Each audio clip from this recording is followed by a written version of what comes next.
Olá, este é o Literatura Miojo.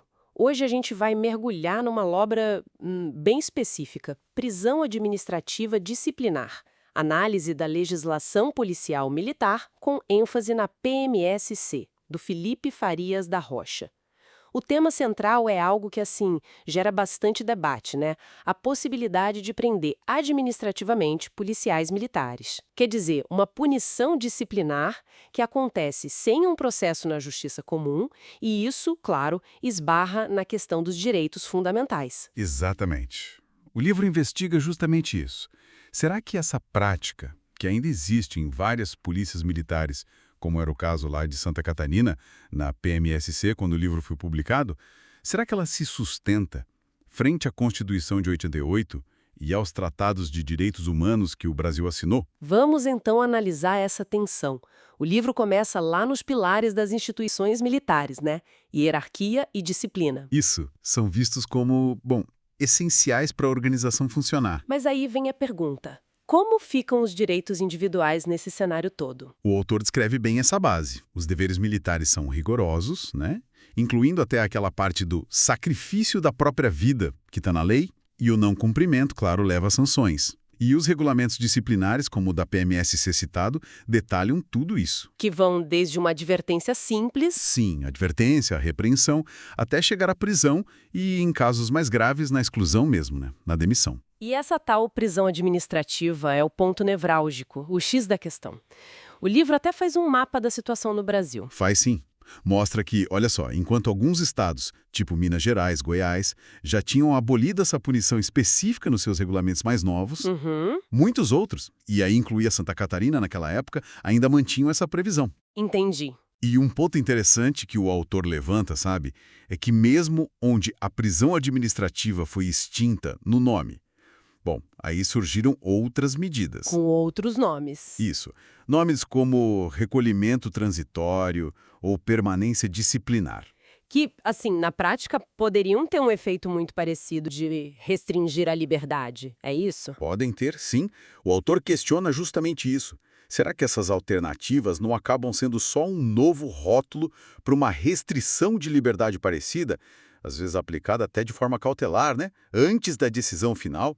E isso gera discussões sobre proporcionalidade, especialmente se comparar com a sanção que vem depois pela falta cometida. Entendi. E o argumento central do livro, então, é que essa prisão administrativa ou essas variantes dela não se encaixariam bem na Constituição. Exato. O autor faz até uma comparação histórica bem forte, né?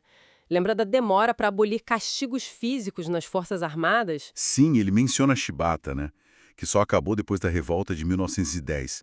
Isso bem depois de ter sido proibida para escravos lá em 1886. Nossa. Ele usa isso para sugerir que talvez haja uma certa lentidão, né, em estender certas garantias fundamentais para os militares. E essa perspectiva histórica reforça o questionamento legal. Com certeza, porque a nossa Constituição, lá no artigo 5º, ela garante a liberdade, o devido processo legal para todo mundo. Isso é a regra geral. Mas Aí vem o artigo 142, que tem aquela regra específica para os militares. Ele proíbe o uso de habeas corpus, que é aquela ferramenta-chave para contestar prisão ilegal em casos de punições disciplinares militares. essa é a grande questão. É a grande questão. O livro explora essa, digamos, aparente contradição. Como é que a gente concilia a garantia fundamental da liberdade com essa restrição específica para militares em questões disciplinares? E questiona-se muito a proporcionalidade, sabe? Usar a privação de liberdade para infrações que não são crime. Uma falta disciplinar. E tem também a questão prática da defesa, né? O livro menciona que alguns regulamentos dão prazos muito, muito curtos para recorrer. Às vezes, poucos dias contra uma decisão de prisão. Sim, complica bastante o exercício da ampla defesa. Esse é outro ponto crítico que a obra aborda. E a análise também não deixa de mencionar as iniciativas legislativas, né? Projetos de lei, PECs, que já tentaram ou ainda tentam acabar com essa modalidade de prisão disciplinar, seja em nível nacional ou nos estados. Mostrando que o debate está vivo, né? Não é só acadêmico. Exatamente. Está lá no Congresso, está na sociedade. Então, juntando tudo isso que a gente conversou... Bom, a obra nos deixa com uma reflexão, assim, fundamental. Como é que a gente equilibra a necessidade de disciplina e hierarquia que são, sim, inerentes à função militar, com a garantia dos direitos humanos básicos desses mesmos militares, que, antes de tudo, são cidadãos, né?